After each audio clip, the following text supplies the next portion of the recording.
whatever order you want to go in. Okay. I'm Bob Dowd, Director at the Department of Emergency Services for the county. I will do the lease first. So I'm here this morning asking that the commissioners enter into a lease agreement with the Greater Lebanon Refuse Authority for approximately 2.5 acres of land to build a law enforcement official use only firing range.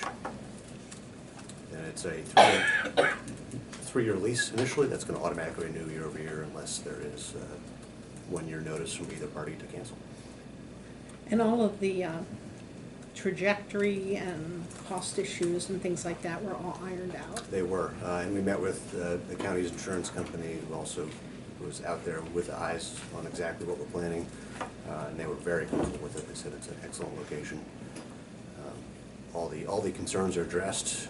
The next step will be working with the municipality to obtain a permit to do it and address any concerns they would have. The cost of the lease is negligible, so that's good. And I'll make a motion to move forward with the Greater Lebanon Refuse Authority lease at this time. Second.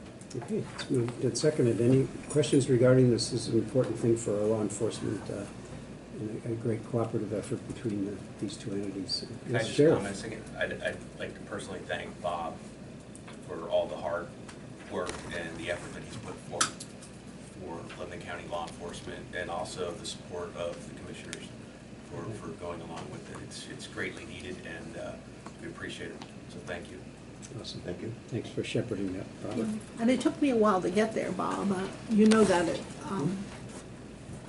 but you did do the due diligence and provided me with all the financials, and so I was able to come around, and the barn is no longer getting bullet holes in the roof, so all that has been taken care of. And I want to say thank you for following through and making this a safe range for everyone and benefit the county and all of our training personnel. Thank you for the support. You're welcome. Certainly wouldn't have done it otherwise if it wasn't safe, obviously. Okay, all in favor of the motion, please indicate by saying aye. Aye. Aye. Opposed, same sign. So moved. Next. Okay, the next item I have is asking the commissioners to accept the annual HazMat report. This is a once-a-year report that we submit to the state that just reflects all of the activities under the HazMat Act. Nothing specific to note. There is emphasis on continuing to build capabilities and do exercises surrounding rail car incidents, but otherwise the report is fairly straightforward. Motion to approve that report. Second. It's been moved and seconded. The only thing I would add to what you've already said is that these reports are so much, I'll say, more timely, more complete. The follow-up on the fees is much better. And there's just so many upgrades in that department over the last couple of years, and we really appreciate that effort. This is a very vital part of your program, is the HazMat program. So, And all that credit goes to Chief, now Deputy Verna, and new Chief Ott. They're doing a fantastic job and continue to raise that bar. you betcha. I mean, it's very noticeable. So thank you. Any questions? Yes. Yes, Pam. Introduce yourself and then. Okay. Pam Tracamo. I just have a question. Are we notified when trains go through town what they're carrying? No, we're not. I sat at a train 2 days ago and counted 107 tank cars in a row. And I just, in light of the recent problems, I was just curious. If anything happens, 107 cars is a lot of It is. chemicals. First responders do have the ability, we have an app, basically, for lack of a better word, that we can view what's in those cars. But that's a reactive. Where we go, we take the tank number and punch it in, it tells us, or the car number, I'm sorry. Okay. It tells us exactly what's in the tank.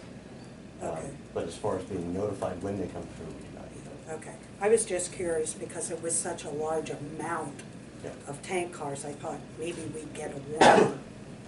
Okay. Yeah. Thank you. And I don't know that rail is still a very efficient way to move commodities, and I think that's going to be. Probably the safest too. Yep. for the volume that it's dealing with. Okay, if nothing else, all in favor of the motion, please indicate by saying aye. Aye. Aye. Opposed, same sign, so moved. Then the final item I have is asking the commissioners, well, let me rephrase, the First Responders Memorial Committee came to the Board of Commissioners a couple of years ago asking to build a memorial at the new 9/11 Center, which the board approved.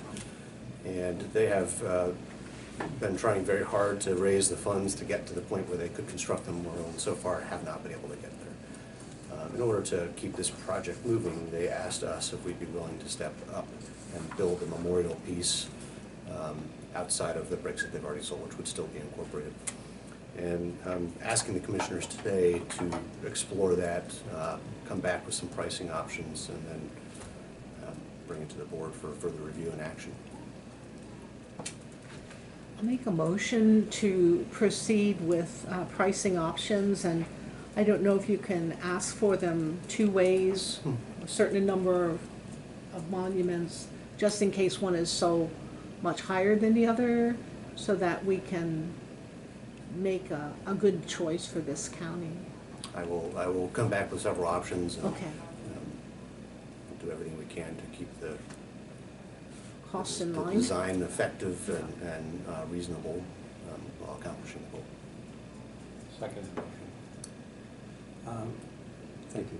I just wanted to ask a question about is this going to be at all an educational opportunity, so that when we're talking about the various first responders that, protect our county, that would there be any little history or little, something that people could say, wow, I don't know.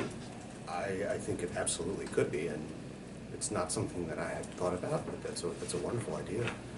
Just to give a little something that would maybe trigger, if they could go to a website or something to get more, but just to say, hey, this is what these folks are putting themselves on the line for every day on our behalf. So I think it's an important thing to recognize. The wheels are turning. There's quite a bit I think we can do with that. That would be Okay. a great way to memorialize the history of the events. And, So, anyway, that's a perfect spot for it, and then to do it right would be an extra measure. So, okay. absolutely. All in favor of the motion, please indicate by saying aye. Go ahead. Bob, so I'm a little confused. My understanding is that the memorial has not been officially approved. There is going to be a memorial there, but they were trying to raise funds. Do you have an idea of cost? Was that discussed previously? Like, is there a range where they were hoping to fall into the amount of money raised versus what it's going to cost, and how that then fits into the overall design, which is still apparently up in the air? Yeah, the original intent was not a county-owned project. It wasn't a county design. It was the First Responders Memorial Committee that was doing that. I had heard several numbers. I think you guys may have actually done an article with them at one point discussing what they had envisioned for the memorial, which that number was big. I want to say 400,000. It just hasn't come to fruition for them. They haven't been able to get to that point. It's a difficult number to get to. They want to make sure that they're able to continue on in a capacity where they can, sell bricks and make sure that services are put on, and things like you just brought up are put into this memorial, and they're asking that we take on the capital installation of the memorial. So our design, I don't think we're anywhere near. I would remove 0 from that. And the bricks would be like a memorial brick that would have someone's name or a tribute or... They've been selling bricks, and they still are on their website, it's either a 4x8 or an 8x8 brick that you can purchase, and there is a section next to the walkway where all those bricks will be placed. What we're looking at is the actual monuments.